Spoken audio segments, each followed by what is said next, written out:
Drivers welcome to my channel. Indian railway finance corporation assistant manager పోస్టులో భర్తీకి notification అయితే విడుదల చేయడం అయితే జరిగింది.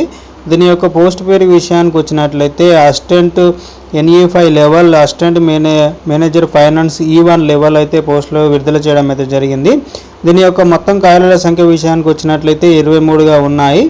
విభాగాల వారీగా ఖాళీలు చూసుకున్నట్లయితే అసిస్టెంట్ NE5 లెవెల్ 16 పోస్టులు, అన్రిజర్వ్డ్ 6 పోస్టులు, SC 2 పోస్టులు, ST 2 పోస్టులు, OBC వాళ్ళకైతే 4 పోస్టులు అయితే ఉన్నాయి. అదేవిధంగా EWS వాళ్ళకైతే 2 పోస్టులు ఉన్నాయి. అదేవిధంగా అసిస్టెంట్ మేనేజర్ ఫైనాన్స్ విషయానికి వచ్చినట్లయితే 7 పోస్టులు ఉన్నాయి.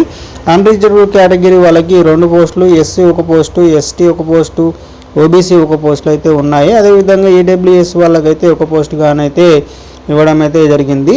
దీని యొక్క ఎలిజిబిలిటీ విషయానికి వచ్చినట్లయితే అసిస్టెంట్ NE5 లెవెల్ గుర్తింపు పొందిన యూనివర్సిటీ నుంచి కనీసం 60% మార్కులు అయితే కామర్స్లో డిగ్రీ పూర్తి చేసి ఉండాలి.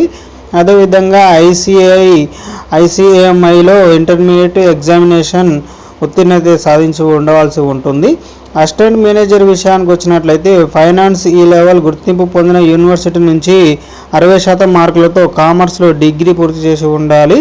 CA, CMA లేదా MBA ఫైనాన్స్, PGDM ఫైనాన్స్ అయితే పూర్తి చేసి ఉండాలి. అదేవిధంగా దీని యొక్క వయసు పరిమితి విషయానికి వచ్చినట్లయితే 18 నుండి 30 ఏళ్ల మధ్యలో అయితే ఉండాలి. కేంద్ర ప్రభుత్వం నిబంధనల ప్రకారం రిజర్వ్డ్ వర్గాలకు వయో పరిమితులను అయితే సడలింపుగా ఉంటుంది. అప్లికేషన్ ఆన్లైన్ ద్వారానైతే అప్లికేషన్ చేసుకోవాల్సి ఉంటుంది. అప్లికేషన్ ప్రారంభ తేదీ విషయానికి వచ్చినట్లయితే ఏప్రిల్ 4 నుండి లాస్ట్ డేట్ మే 1 వరకు అయితే దీని అప్లికేషన్ అయితే చేసుకోవచ్చు.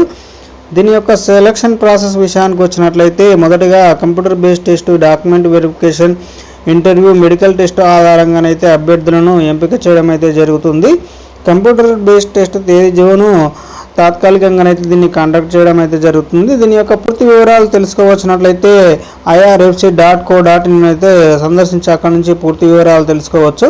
కంప్యూటర్ బేస్డ్ టెస్ట్ విషయానికి వచ్చినట్లయితే CPTలో ప్రశ్నలు మల్టిపుల్ చాయిస్ రూపంలో అయితే ఉంటాయి. పార్ట్ A, పార్ట్ B విభాగంలో 100 ప్రశ్నలు ఇస్తారు. 90 నిమిషాలను అయితే పూర్తి చేయవలసి ఉంటుంది. పార్ట్ A 50 మార్కులు, గణితం, సంఖ్య సామర్థ్యం నుండి 20 మార్కులు, సాధారణ అవగాహన నుండి 10 మార్కులు, తార్కిక విశ్లేషణ నుండి 10 మార్కులు, రైల్వేలు IRFCల గురించి